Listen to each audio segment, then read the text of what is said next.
Bom, turma, continuando, nosso próximo assunto vai ser teste da razão de verossimilhanças generalizado, tá? É, então é o seguinte, para os testes que têm aproximação da normalidade, que tem propriedades ótimas, consistência, eficiência, os testes simples são suficientes, mas em alguns casos a gente não consegue ter uma boa acurácia com os testes clássicos. Então é preciso utilizar algum teste que, mesmo de forma geral, ele tenha resultados razoáveis, né? Então, um desses testes é o da razão de verossimilhanças generalizada, né? O generalizado. Esse teste ele é muito amplo, né? Ele é aplicado em diversos cenários e tem uma excelente acurácia. Então, de forma geral, a gente pode ter um vetor de parâmetros ou um parâmetro θ qualquer associado a uma distribuição. E eu quero testar, né, se minha hipótese nula, por exemplo, vai ser igual ao θ zero, né, em que esse θ zero vai ser um espaço paramétrico pertencente à minha hipótese nula, né, contra θ igual a θ1, né, ou, né, qualquer uma hipótese nesse cenário, né. Então esses dois cenários aqui são os mais gerais possíveis, né. Esse θ maiúsculo vai ser a união, né, de θ zero mais θ1, ou seja, θ zero e θ1 são mutuamente exclusivos, né, não existe interseção entre o θ zero e o θ1, né.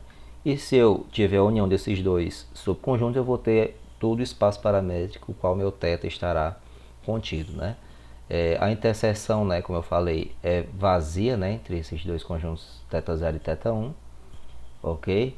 E θ0 e θ1 são conjuntos diferentes do vazio, lógico que se for vazio você não vai ter interseção entre eles, mas também não vai existir uma região onde esse θ possa estar contido, né? Então, o teste da razão de verossimilhança generalizado tem a região crítica dada por. Então, A1, né, que é a notação clássica para a região crítica, né, que está associada a 1, a hipótese alternativa, né?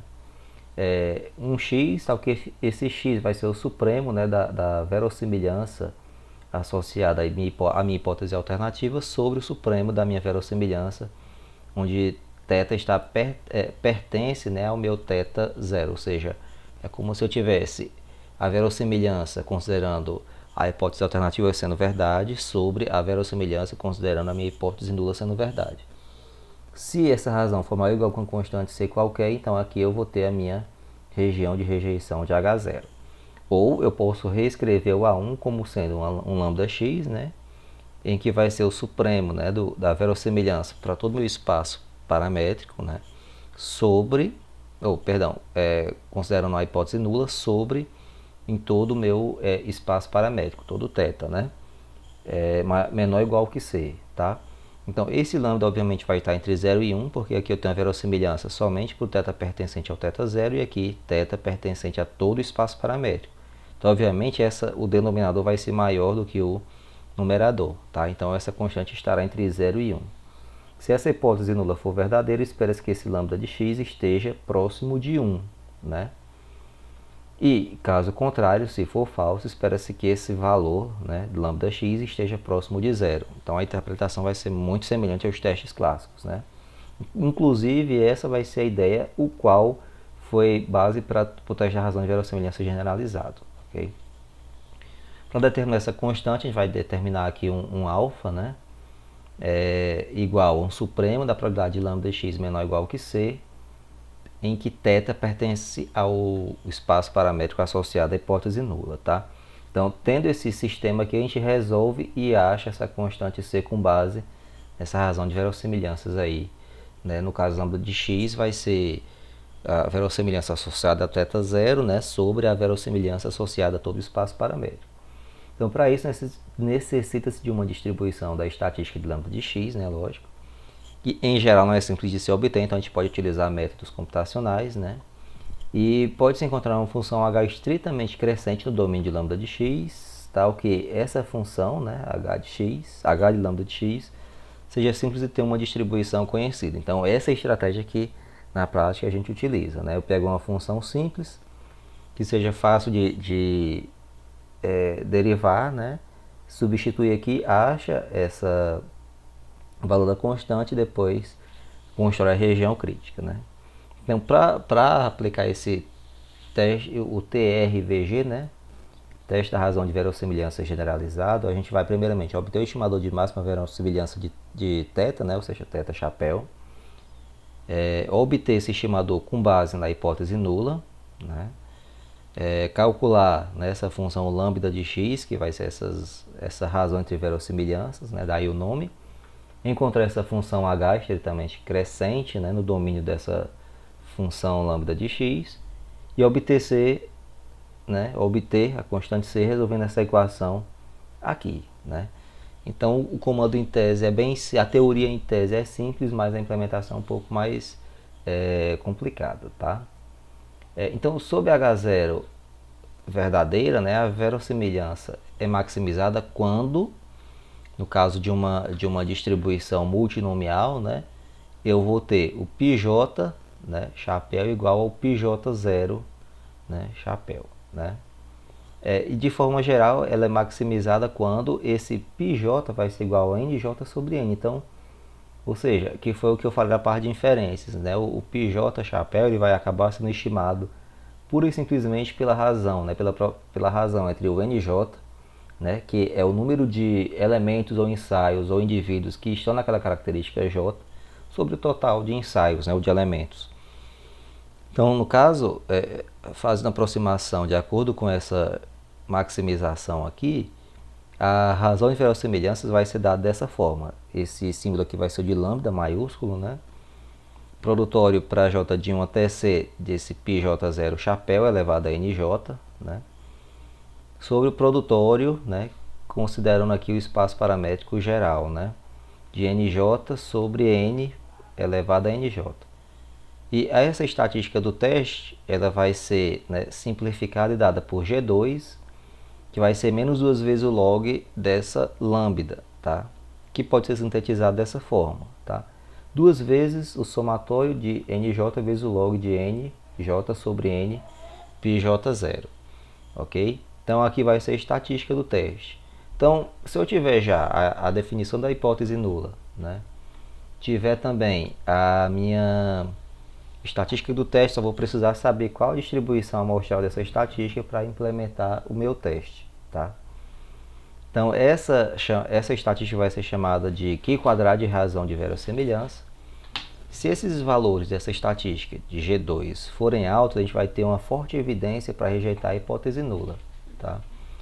E esse espaço paramétrico, né, dessa variável πj, ele vai ser sujeito apenas a somatório de πj igual a 1, ou seja, para eu ter essa otimização, para ter a obtenção desses parâmetros, eu vou ter que sujeitá-los a essa condição, né, de somatório de πj igual a 1.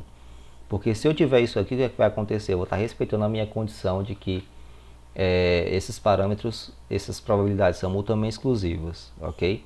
E eu vou ter uma abrangência de toda a minha quantidade de categorias.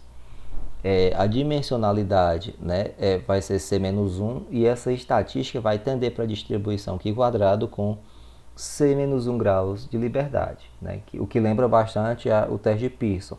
Então, o teste de Pearson ele pode ser obtido da razão de verossimilhanças, tá?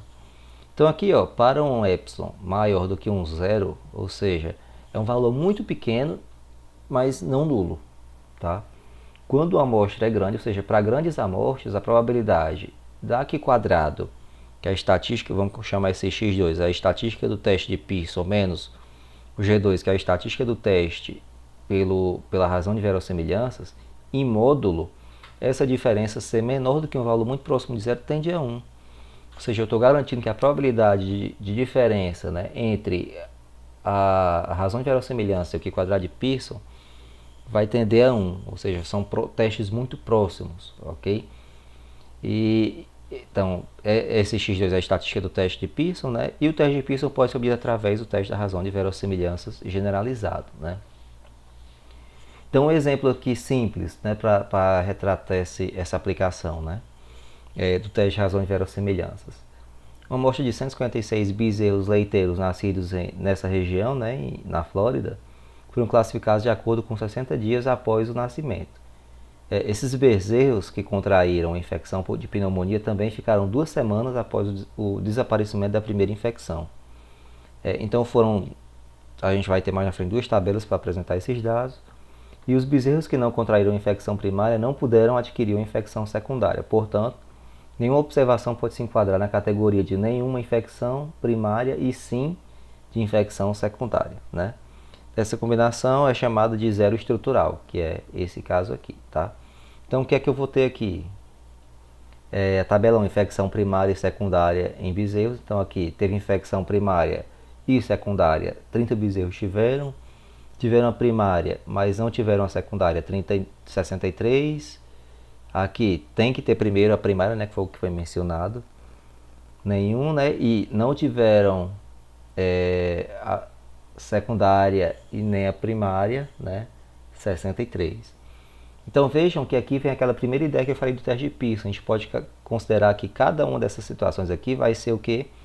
Uma categoria. Então aqui, ó, sim, sim, sim, não e não, não. Aqui eu tenho 3 categorias e tem uma probabilidade associada a cada uma delas.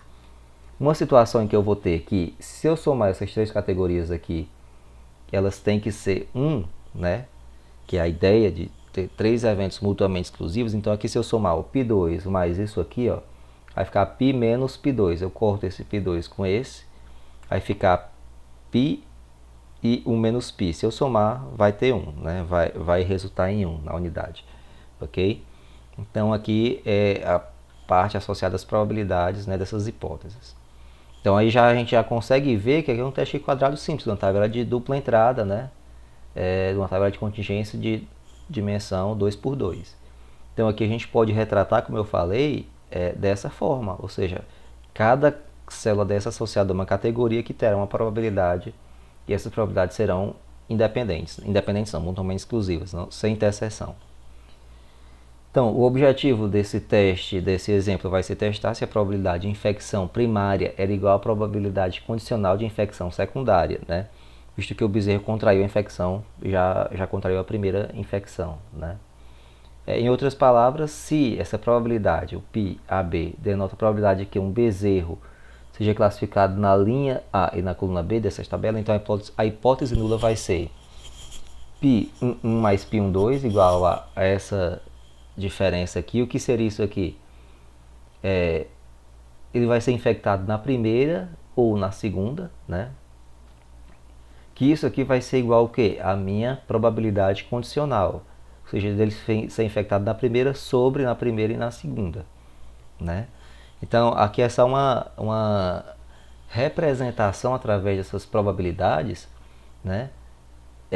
Da hipótese nula, tá? Então, isso vai poder ser retratado, né, se a gente multiplicar aqui, que o π11, né, vai ser igual ao π11 mais π12, essa soma ao quadrado, ok?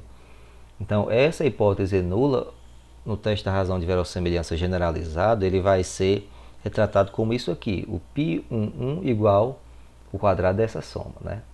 Se a gente chamar isso aqui de π, né, essa soma, como a probabilidade de infecção primária, então essas probabilidades elas serão representadas em um trinômio, né, para essas categorias aqui, ó, sim, sim, sim, não, não, não, né?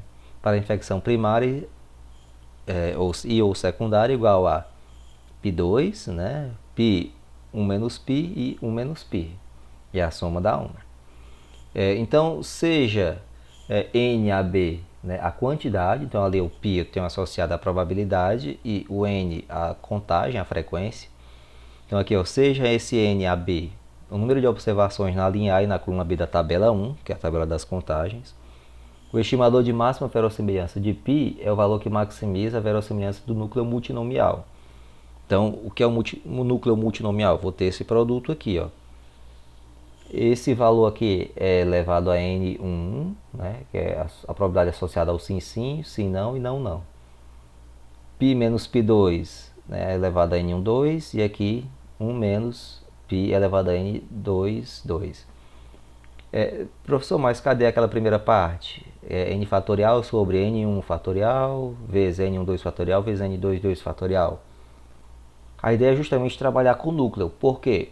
Porque o núcleo é onde contém os parâmetros de interesse do nosso modelo, né?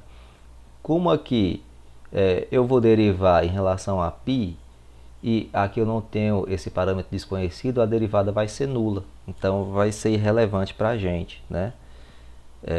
Então, ó, a log-verossimilhança, né, dado que aqui vai ser a minha função de probabilidade da multinomial, vai ser, aí só aplica a log-verossimilhança aqui, então vai ter esse resultado. A gente vai derivar agora em relação a π. Quando eu derivar e igualar a zero, eu vou ter um ponto de Cela, né? Então tá aqui. O π chapéu vai ser igual a 2 vezes N1 mais N12 sobre, né? 2 vezes N1 mais 2 vezes N12 mais N22, ok? Então, esse aqui vai ser o meu estimador, ok, gente? Com base nas frequências apresentadas na tabela 1.1, né? Então, se esse aqui é meu estimador, para eu obter o meu estimador é só substituir aqueles valores lá que eu tenho nas células. N1 aqui é o N11, N12, então só relembrando aqui, ó, N1, N12, né? N12, N21 e N22. Só substituir os valores no estimador aqui, tá? Então, pela tabela 1, o π chapéu vai ser 0,494, ou seja, aproximadamente 0,5, né? Com esses 156 bezerros, né? As frequências esperadas estimadas são 1001, aí só é multiplicar, né? N vezes o π, né, ao quadrado. Então, a gente vai ter aqui 38,1, aqui eu vou ter o que? A frequência esperada, né, para a primeira célula, aqui a frequência esperada para a segunda e aqui a frequência esperada para a terceira. Então, aqui são aqueles casos, ó, π ao quadrado, π vezes 1 menos π, aqui 1 menos π, né? Então, a estatística de Pearson, né, que quadrado vai ser 19,7 com 3 graus de liberdade, né? Então, C igual a 3, aí substituindo aqui porque eu tenho uma função, vejam só que aqui eu tenho uma função h de x e a função lambda de x, por isso que não vai ser só o 3 menos 1, c menos 1, então vou ter que substituir na função. Então, eu vou ter um aqui quadrado com 1 grau de liberdade. Se calcular o valor P, que é a probabilidade de um aqui quadrado com 1 grau de liberdade ser maior que 19,7, o valor P vai ser em torno dessa medida aqui, ou seja, existe uma forte evidência para a gente rejeitar H0 e ser a favor de H1, ou seja, é como se existisse relação entre a primeira infecção e a segunda, né? Então, as tabelas revelam que mais bezerros contraíram uma infecção primária, mas não uma infecção secundária, do que H0 prevê, né? Então, qual a conclusão que se tira desse estudo? A infecção primária teve um efeito imunizante, que reduz a probabilidade de infecção secundária, ou seja, se o bezerro se infectou a primeira vez, venceu essa infecção, né, se curou e teve uma certa imunidade contra uma segunda infecção. Esse é o resultado que foi obtido, ok, gente? Para uma multinomial com esses parâmetros aqui, ó, N1 até Nc, que são as quantidades associadas a cada categoria, de tamanho n, a distribuição marginal de nj é uma binomial npj, né?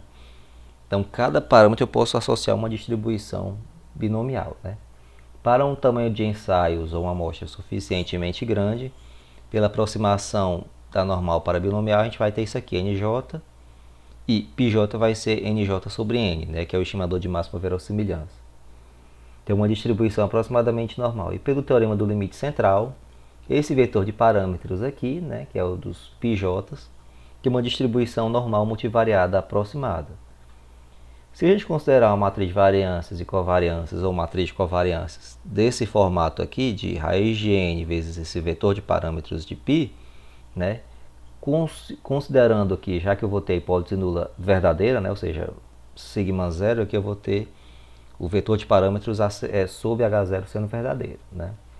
Então, essa diferença, né, raiz de n vezes π chapéu menos π0 converge para uma distribuição normal 0, né, com vetor de média 0 e matriz de covariâncias sigma 0, tá?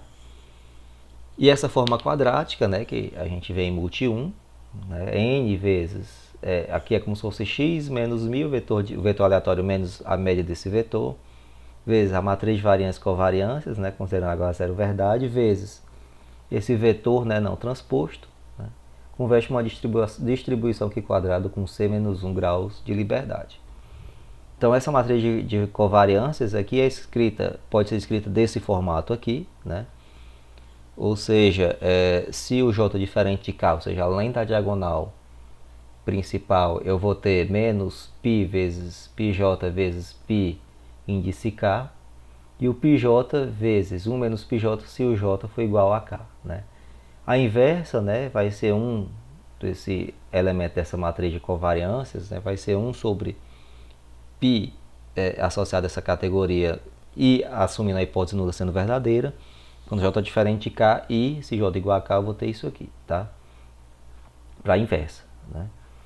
Então, suponha que eu tenha um vetor de N1 até Nc, que esses vetores aqui têm uma distribuição Poisson, porque já que são quantidades, eles podem ter uma distribuição Poisson, que abrange conjunto pertencente aos naturais, né? E sejam independentes com média μ1 até Mc.